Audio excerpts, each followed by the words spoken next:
तुला प्रश्न पडतो ना, मी आधीच का सगळं नीट करत नाही? का एवढं दुःख तुझ्या वाट्याला येतं? आज तुझे सगळे प्रश्न सोडवतो बघ. खऱ्या गोष्टींची किंमत ही परिस्थितीशी झगडूनच कळत असते. नियतीचा, या सृष्टीचा आणि माझा एक नियम कायम लक्षात ठेव. योग्य समयी सगळं योग्य होईलच, तोवर तुझी परीक्षा असते. शेतकरी धान्य पिकवतो त्याआधी त्याला जमीन नांगरावी लागते. त्यात बियाणं पेरावं लागतं, खत पाणी घालावं लागतं आणि प्रचंड घाम गाळल्यानंतर त्याच्या हाती पिकाचे मोती लागतात.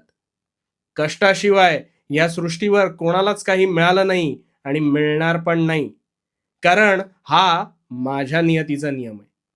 अगदी खेळाडू असो, कलावंत असो, व्यावसायिक असो, सगळ्यांना कष्टाचा घाम हा गाळावा लागतोच. आणि ह्या परिश्रमातूनच मोती फुलतात. हे परिश्रम घेत असतात